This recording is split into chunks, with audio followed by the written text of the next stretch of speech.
नमस्कार, आप देख रहे हैं सिटी पोस्ट लाइव। मैं हूं अभिषेक मिश्रा। वक्त जैसे जैसे 2019 के लोकसभा चुनाव की ओर बढ़ रहा है, वैसे वैसे राजनीति में दोस्त और दुश्मन बदल रहे हैं। बल्कि दल बदल और खेमा बदलने के अलावा सियासत में परिस्थितियां भी लगातार बदल रही है और इन बदली परिस्थितियों में राजनीतिक सवाल भी लगातार बदलते जा रहे हैं। बिहार की राजनीति में लंबे वक्त तक महागठबंधन में सीट शेयरिंग को लेकर उपजा हुआ कई सवाल टहलता रहा। अब जब यह खबर कंफर्म हो गई है कि सीटों का बंटवारा हो गया है महागठबंधन में, तो फिर सवालों की फेहरिस्त कम नहीं हुई है। हां, सवाल जरूर बदल गए हैं। महागठबंधन से जुड़ा एक अहम सवाल यह था कि क्या बिहार के पूर्व सीएम मांझी महागठबंधन छोड़ देंगे।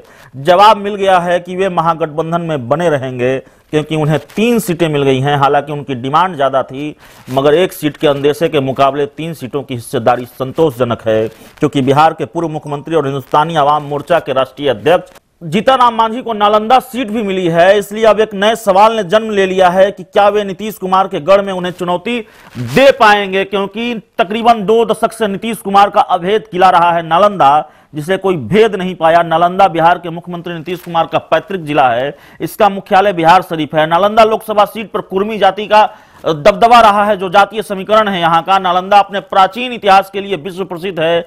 यहाँ विश्व की सबसे प्राचीन नालंदा विश्वविद्यालय के अवशेष आज भी मौजूद हैं, जहाँ शिक्षा के लिए कई देशों के छात्र आते थे।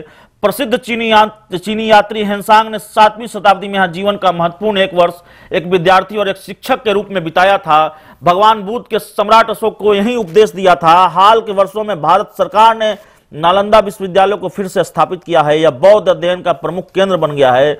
नालंदा से 2014 में जेडीयू प्रत्याशी कौशलेंद्र कुमार ने चुनाव जीता था। उन्होंने लोजपा के उम्मीदवार सत्यानंद शर्मा को हराया था। 2019 के चुनाव में भी जेडीयू और एलजेपी के बीच टक्कर रही। जेडीयू प्रत्याशी कौशलेंद्र कुमार ने एलजेपी के सतीश कुमार को हराया। 1999 से लेकर 2014 तक के लोकसभा चुनाव में जेडीयू ही यहां से जीत हासिल करती रही है। इस कारण इस क्षेत्र को मुख्यमंत्री नीतीश कुमार का सुरक्षित दुर्ग माना जाता है।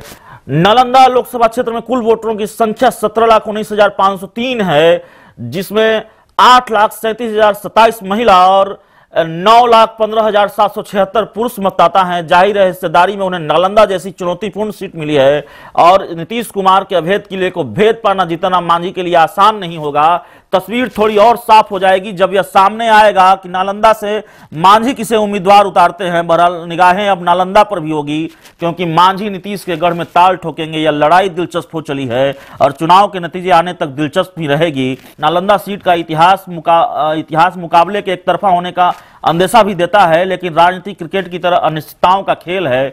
जाहिर है छक्का लगाने की कोशिश मांझी भी करेंगे। अगर आपको हमारी ये खबर अच्छी लगे तो इसे अपने दोस्तों के साथ शेयर करें।